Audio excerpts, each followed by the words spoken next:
Hi guys, hope everybody's doing well. Hamish here from Enhanced Physical Performance. Today we are going to look at maximizing your warm-up.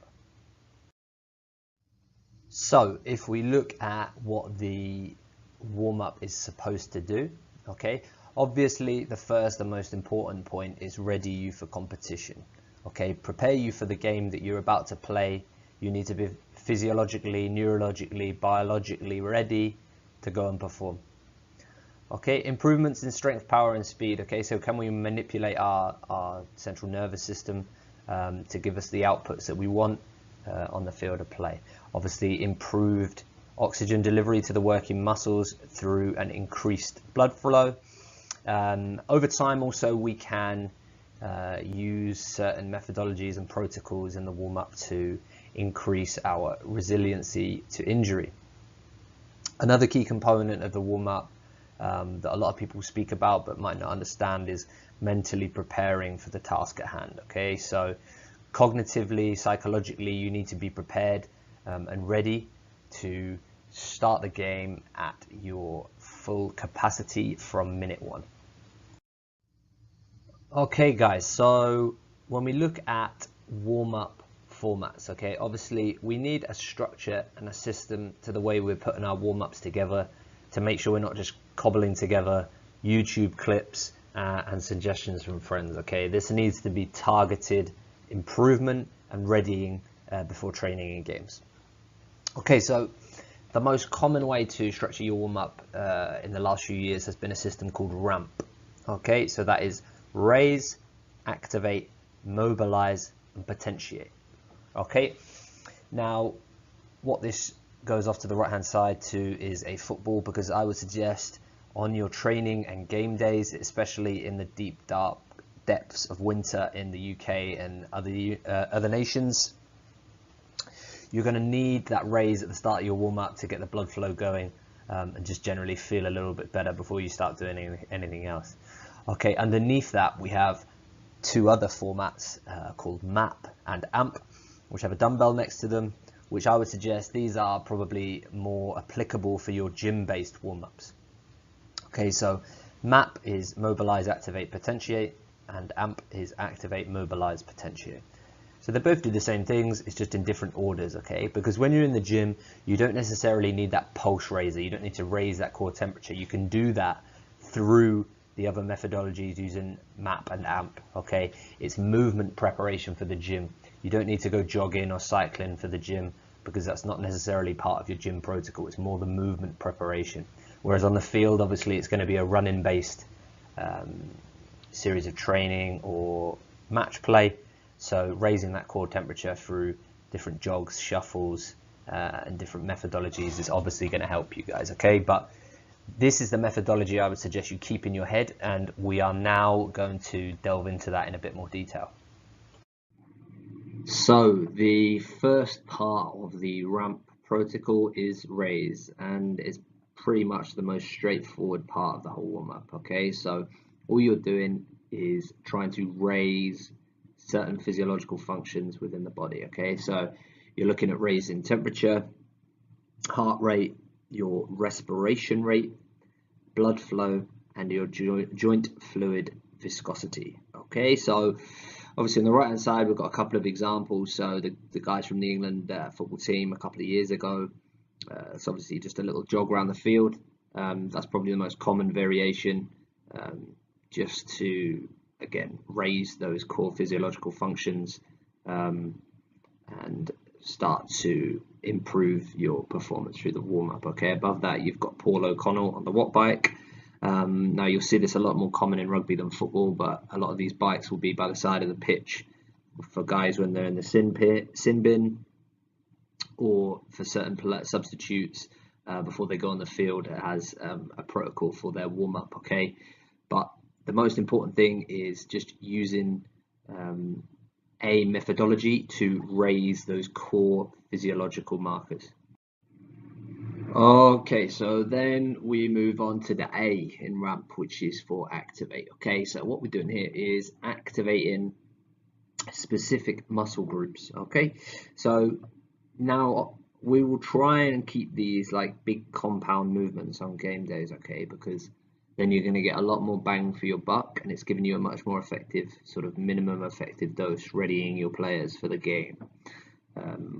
Now, with that said, it can often be isolated as well. Individuals will require different things, so guys might require some glute work, guys might require some groin work. There's some good examples of that on the right hand side. So you've got Dortmund at the top and then Germany underneath, both using bands. Dortmund at the top using some mini band walks for a bit more sort of neural excitement to the glute medius and some muscles around the hips. And then the German national team boys, Mr. Klose and Mr. Ballack, you see them squatting, much more compound movement. And then the English ladies underneath that with some lunging patterns as well. Now, this is often the most varied component from the gym compared to the field warm-up. Now, like I already mentioned, on match days you need to be time efficient, whereas on training days you can be a bit more exploitative with this section of the warm-up. You can do a lot more isolated strengthening work that will give you a lot more longevity and hopefully increase your resilience to potential niggling injuries. Okay, so then if we move on to the M, so now we're on to mobilize, and this is focusing on areas in need of mobility rather than stability. So in your activation part, you're likely to do some stability type work. So yeah, neural excitation for the muscles around the hips is all surrounding stability. You might do some hop and hold type stuff or single leg type work to get a bit more neural activity around the ankle to sort of switch that on. But now we're looking at the mobility and the muscle groups that we need to have mobility. So these are things like hamstrings, the groins, quadriceps. We do this through two different variations you'll have most likely heard of: static stretching and dynamic stretching. So again, on a game day, your time efficiency, it's a lot more time efficient to use dynamic type stretching. That said, if you know you have particularly tight or niggly areas, using static stretching is absolutely not a problem, and it's not as troublesome as people sometimes make out. So a lot of it comes back to key movements in the game. What is the worst case scenario? And then we've got that underneath that says movement bandwidth. So you've got to think about the worst case scenario. In the first minute, if you have a ball going over your head and you have to stretch out your leg as high and as far as it will go, have you prepared your hamstrings and your posterior chain for that movement? If you have to do an 80-meter flying sprint in the first minute, are your hamstrings and posterior chain ready for that? And these are just the things that you've got to think of in your warm-up, especially within the mobilizing section. The final part of the ramp protocol is the P, which stands for potentiate, okay? And what you're trying to do here is reach your training or match intensities through a series of different activities, okay? Essentially, what you're trying to do is potentiate physical performance, maximize what your central nervous system is about to output, and positively influence your performance on the pitch, okay? So what this looks like for a match or a training warm-up would be maybe some speed agility protocols like you see the US guys going through on the picture on the right hand side. Clint Dempsey hitting some good angles with his acceleration, whereas if you look at your gym warm-ups, it's going to be a lot more specific to the activities that you're going to complete in the gym, okay? So that might be some med ball variations, some ballistic type training, or potentially some plyometric variations. I really think it's important you split these into indoor and outdoor warm-ups, guys. Completing the same warm-up for both sessions just means you're being a bit too general and you're not being as specific as you could potentially be. Okay, so what does this look like when we put it all together? Okay, so what we've got here is a little example of a potential game day warm-up. So if we look at phase one, that is our ramp section of the warm-up. So this could be as simple as just jogging across the field, okay, becoming used to the playing surface. And obviously, depending on the level that you're playing at, you might want to greet your fans. If you're playing in front of a few hundred or a few thousand, Sunday morning lads, you need not worry about this.